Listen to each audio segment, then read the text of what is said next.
Having a great boss is a potentially life changing gift. On the other hand, many of us know firsthand that having a bad boss can cause a lot of drama, headaches, and stress. While it's easy to love the great bosses and flee the bad ones, there's one kind of boss that's much less straightforward to navigate: the boss who doesn't advocate for you. Most advocacy happens behind the scenes and in conversations to which you yourself are not privy. As the adage goes, 80% of what is said about you is said when you're not in the room. Non advocating bosses can refuse to bring up your name favorably in the promotion conversation. They can withhold critical developmental feedback and stunt your growth, and they can even overtly undermine you and attempt to sabotage your long term career prospects. Why being endorsed by your boss matters. The good news is that you can count on your professional reputation to move ahead. The bad news is that even with years of experience and a stellar track record, your boss's lack of advocacy can still endanger your career. You have to be incredibly vigilant when it comes to your reputation, and if your boss does not advocate for you, they are putting your career at risk. And sadly, it matters even if you're a hard worker. I wish all professionals knew that hard work is not enough if you want to progress. Unfair but a reality. You also need sponsorship, and the sponsorship of your direct boss is what every employee depends upon. First, consider the possibility that you are actually the problem. In other words, you may not have a bad boss, you just might not have developed enough or demonstrated the skill necessary for the boss to advocate for your advancement yet.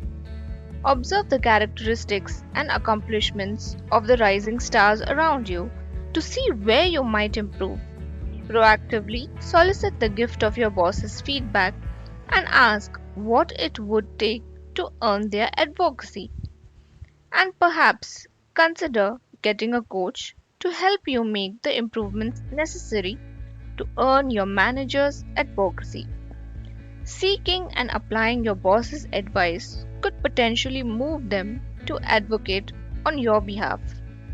Having these conversations early on with your boss can guide your goal setting and position you to advance. Assuming that your performance is strong and your boss still isn't advocating for you, the issue likely lies with your boss, and you can take three steps to navigate the advocacy gap. Release your boss from your unmet expectations for advocacy. As unfair and frustrating as it seems when your boss doesn't advocate for you, it is in your best interest not to take it personally. There are countless possible reasons why your boss isn't advocating for you. Your boss might be insecure and see you as a competition. Your boss may suffer from deep unconscious biases that lead to unfair evaluations of your performance and suitability for bigger roles. Perhaps your boss is trying to advocate for you but lacks the social capital and credibility to successfully advocate for anyone. Or perhaps your boss may simply not want to be your champion. Whatever the reason may be for the advocacy gap, forcing, manipulating, or shaming someone into being your advocate won't work.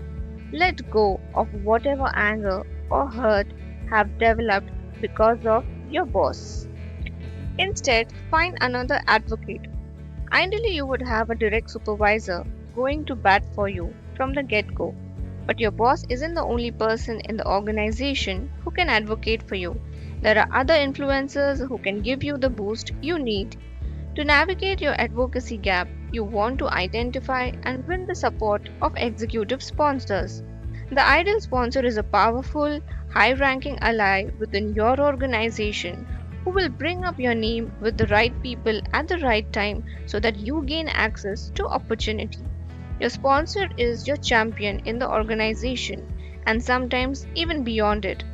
Many people confuse mentors with sponsors. In short, Mentors counsel you, sponsors accelerate you. You don't want to be over mentored and under sponsored.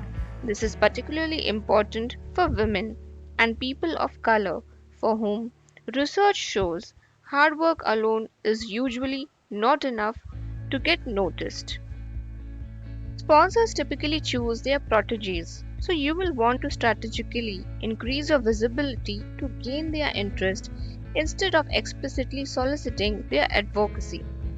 For one, produce consistently excellent hard work. Raise your hand to participate in organization wide task forces and cross functional teams.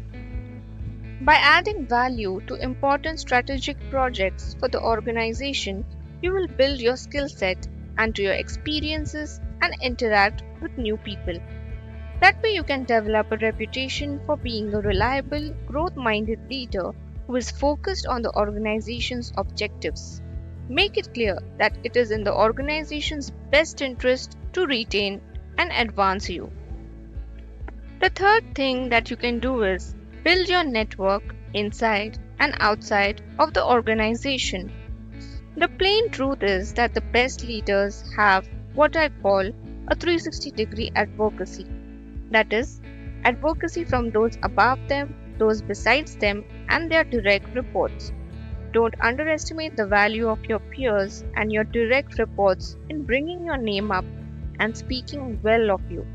Being good to people and doing the right thing by people, especially those who may lack formal power in your organization, can cause them to want to advocate on your behalf.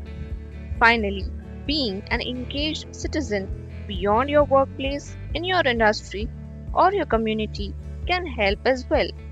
You never know who is connected to whom and how. Sometimes generating positive buzz beyond the workplace can prompt your organization to take stock of how great an asset you are. We all need champions who are willing to advocate for us when we cannot speak for ourselves, and when your boss doesn't do it, it can be downright challenging. But it doesn't have to stop your progress and career advancement. You could be just one project, one committee, or one conversation away from getting noticed for who you are and what you do, and your potential to achieve even more.